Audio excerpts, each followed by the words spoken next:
ambapo vijijini 61 vimehusishwa moja kwa moja katika safari ya maendeleo na mwakilishi wa wadi hiyo Jimmy Mwamidi. Julius Mariki na ukamilifu wa taarifa hii. Kama desturi kwenye wadi ya Wundanyi Mbale kwenye kaunti ndogo ya Wundanyi, kaunti hii ya Taita Taveta, wakazi wamehusishwa katika maombi ya kimaendeleo ambayo yalikuwa yameandaliwa na mwakilishi wadi eneo hilo Jimmy Mwamidi, na sasa tutakuwa tunapata baadhi ya kauli za viongozi wa kidini pamoja na wakazi wa eneo hilo kuhusu jinsi maendeleo kwenye wadi hii yameendelea na vile vile kuwahusisha kwenye maombi ya kila mwaka. Kumweka Mungu mbele katika miradi, katika jambo lolote, nafikiri hapo itakuwa ni kumpatia Mungu priority, na utapata mambo mengi yanatendeka kwa ufasaha zaidi. Na wananchi pia wanapokea sana kiongozi ambaye anamhusisha sana Mungu. Kama vile MCA wetu amekuwa akituhusisha kwa miaka zote zile ambaye amekuwa katika uongozi. Ametuleta sisi viongozi wa kidini kwanza pamoja. Ikimaanisha hiyo kwamba nasema sisi Waislamu pamoja na Wakristo tunafanya kazi pamoja.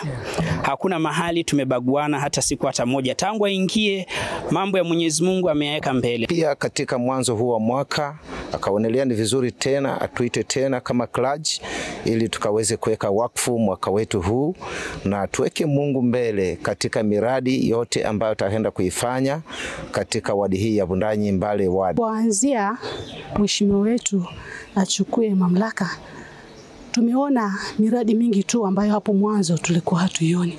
Kwa hivyo tumenufaika sana katika kijiji yetu. Tuko na mizinga, siku hizi tunavuna asali. Kulingana na ule uongozi wa mbeleni, sasa tunaona Jimmy Mwamidi amekuwa ni kiongozi wa maana, manake kila analolifanya anatuhusisha sisi wanakijiji. Kwa hivyo sisi tunafurahia, ametupatia mizinga, kuna miche kwa kijiji. Tulikuwa ni kama tuko gizani, lakini sasa tunaona mwangaza mbele.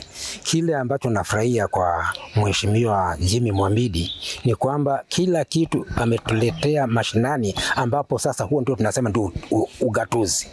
Sababu naona mheshimiwa ile kitu hataki ni hodi nyumbani kwake, kila mtu akija kuomba kitu kidogo kidogo. Kwa mfano unakutana na mtu njiani unatoa bure.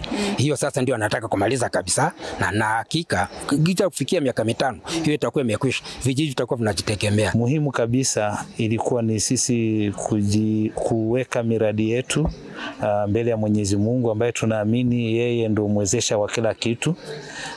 Pili, kumshukuru kwa ule umbali tumefika kufikia sasa. Ikikumbukwa kwamba sisi tuko na vijiji 61 na kufikia leo vijiji vyote 61 vimesajiliwa kama CBO ama self-help groups. Inamaanisha viko na uwezo wa kufanya biashara kama kijiji. Ni kauli zao kuhusiana na hafla hii, huku akitoa wito kwa wadi zingine kwenye kaunti ya Taita Taveta vile vile kuiga mfano huo ili kuhakikisha maendeleo kwenye kaunti nzima. Nikiripoti ya TV47 kutoka wadi ya Wundanyi Mbale, mimi ni Julius Mariki Mwakibo.